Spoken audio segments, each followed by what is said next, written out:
So Charles Poliquin in the Poliquin Principles talks about the neural metabolic continuum in terms of intensity. He very much refers to programming intensity as a percentage of your 1 repetition max.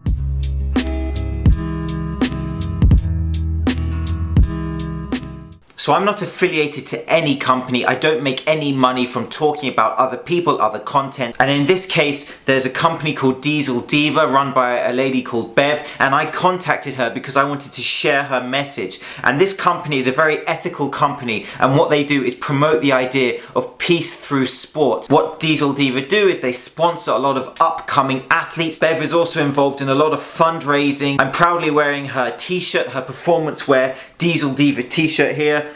Powerful Q23 Academy, Bangkok, Adam Qayyum. And so if you see me wearing this t-shirt in videos, that's why I'm wearing it. So what I'd like you to do is take 3 minutes of your day, click on this link, and you'll go to Bev's YouTube video about Diesel Diva. Watch it, see what you think. So the biggest gym mistake is not exercise selection. Most YouTube videos will talk about different variations of exercise. If I asked you now, name me 5 chest exercises, you could give them to me instantly, and most likely they're using different equipment and hitting different angles of the chest. The actual biggest mistake I see in the gym is intensity. Now, intensity from a sports science angle does not mean working hard in the gym. Although, if you're one of these people that sits on a workstation on your phone, you should leave the gym. But intensity refers to the weight you're putting on the bar or you're lifting for a certain exercise. And the most common way to program intensity is as a percentage of your 1 repetition max, depending on your repetitions for that lift. However, I'm going to give you a further method within this video which is very useful for intermediate and advanced lifters. And so first of all, I have 2 questions for you. First of all, what is your training experience level? And second of all, what is your muscle fiber dominance? So if you couldn't answer that question immediately, then these variables are important for you. And when you look at intensity tables, you need to factor in your muscle fiber dominance and also your training experience. And so very quickly, let's take 2 mixed martial arts fighters, middleweights, Michael Bisping and Yoel Romero. Which one is type 1 slow twitch dominant? Which one is type 2 fast twitch dominant? Type 1 muscle fibers being associated with endurance, type 2 muscle fibers being associated with power. Well, most certainly Michael Bisping has that natural type 1 dominant muscle fiber ratio, and Yoel Romero, the powerful athlete, with a type 2 dominant muscle fiber ratio. And so think about it for you. If you're not sure, are you good at sprinting or long distance running? Are you a power puncher or are you more of a volume puncher? And Christian Thibaudier, who in my opinion is a world-class strength and conditioning coach, says that those with a higher type 2 muscle fiber dominance will actually benefit from lower volume work, whereas type 1 dominant trainers will benefit from higher volume work in terms of hypertrophy. And in addition, the more training level experience you have, the more experienced you are in the gym, the higher your intensity needs to be. In my opinion, I certainly agree that the more experienced you are in the gym, the more that your intensity level will have to be higher. And I will show you some examples from specific tables later. But what I would say straight away is that if you see a table with an intensity table to program your training as a percentage of 1 repetition max for that lift, and if it does not include your training experience and or your muscle fiber dominance, it is not highly effective. And so when I tell you that people are programming their intensity wrong in the gym, i.e. not putting enough weight on the bar or putting too much weight on the bar, this may relate to the idea that when you train with a training partner, you're able to lift heavier perhaps through the same rep range. And this is kind of this mental thing that people talk about. Having someone with you can push you and motivate you. Whereas actually, more likely in reality, all it is that perhaps the increased confidence of having someone there, the increased motivation, means that you're actually programming your intensity correctly now. And that can be a problem when you train alone. The training partner was always responsible to challenge you at all times. So that was the thing. Kind of in a fun way, but I mean, there was challenge just so that you don't slack off, so you don't give yourself a break. So how many reps you choose for an exercise directly is a key variable in terms of programming your intensity, in terms of programming the load on the bar. Now, when it comes to rep ranges, you can use a multitude of rep ranges for hypertrophy, and you should use a multitude of rep ranges for hypertrophy. So Charles Poliquin, again, famed strength and conditioning coach, I think he's outstanding. People may disagree with me.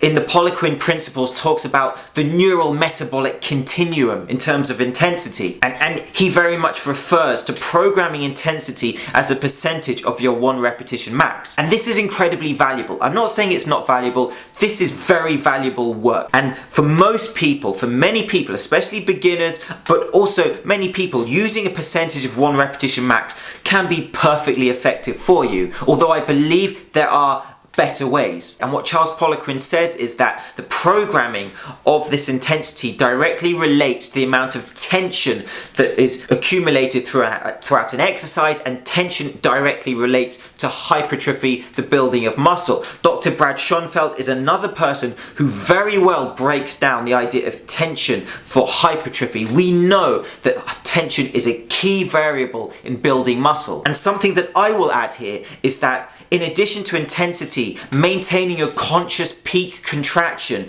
and range of motion, a peak contraction being that static hold, aka the squeeze during the concentric portion of an exercise, is also absolutely vital in terms of stimulating growth production. And so Charles Poliquin, he outlays a table of intensity within the Poliquin Principles, a 1 repetition max table. For example, for 9 to 12 reps, he recommends using 70 to 76% of your 1 rep max for that lift. However, here's the limitation, and in no way am I saying that I'm anywhere near the level of Charles Poliquin. He's on another stratosphere of knowledge experience, and I highly look up to him and respect him. But there are other researchers and strength coaches out there who've also said that actually you need to expand on tables like this by including muscle fiber dominance and training experience. Now, muscle fiber dominance, whilst that's something genetic to you, inherent to you, you can also think about muscle fiber ratios in terms of different muscle groups. Different muscle groups will inherently have different muscle fiber ratios depending on their function. For example, the hamstrings, which are involved in the action of explosive sprinting, will most commonly have a higher percentage of type 2 muscle fibers, whereas the soleus would most likely be type 1 dominant, and therefore the type 1 dominant may respond better to higher volume reps for hypertrophy, and the hamstrings, for example, may respond better to these lower reps, more explosive, heavier type programming. And so it's not just your muscle fiber dominance as a person. Also, you could look into individual muscles. So when you're programming your training, you don't want to just program it based on one table. If you can have tables broken down by major muscle groups, that would be highly effective. Christian Thibadieu, he expands on this. He is a world-class strength and conditioning coach. He created a percentage 1 rep max table, but he includes muscle fiber dominance. And I think that's really important. And so for 10 reps, Thibadieu recommends a 64% intensity for fast twitch dominant people, for a balanced muscle fiber ratio 71% for 10 reps, and for slow twitch dominant trainers he recommends an 82% intensity for 10 reps. And so as you can see, the more slow twitch dominant, the more type 1 endurance dominant you are, the higher your intensity would need to be at a 10 rep level. But we can take this further. So if you're an intermediate or advanced lifter and you're programming intensity, you can look at the number of repetitions, the RM approach to programming. And essentially, this may sound incredibly simple, but it's you pick a weight. If you're lifting for 7 reps, you're going to pick a weight that you can push for 7 reps, but you cannot for 8 reps. Now, that may sound incredibly simple, but you need the training experience to be able to know that. You need the training experience to be able to program that effectively and to not cheat yourself. And here is why that approach could be seen as superior to just using a percentage of 1 repetition max. It comes down to this issue of reality of training. As you move through a training session, your muscles will become fatigued. So let me give you an example. Let's say you're working your chest and you start with a flat bench, you work through a series of chest exercises, and you always finish with the incline bench. By the time you get to the incline bench, Your triceps will be pre-exhausted, your pecs will be fatigued. And so just a standard percentage of 1 repetition max will not be applicable to that exercise last in your session. This is where the order of your exercises are also important, and it's important within your mesocycles to consistently change up the order of exercises. Tibajur uses the term auto-regulating to explain this, whereas as you're training, working through your session by using the number repetitions method for intensity, you're automatically adjusting the intensity to fit how your body is feeling at certain points throughout your session. But in this video, I cannot tell you the exact numbers that you need for each exercise because that's personalized to you. It's not cookie cutter. Cookie cutter's not effective for anyone who's intermediate to advanced. If you're a beginner, then your neural adaptations can basically come from very basic lifting. But so all I can do is give you the tools to look at and research, and I know that the people watching this video will take this information and then go away and look at their programs, look at your training program, get out your marker, think about exercises where you feel like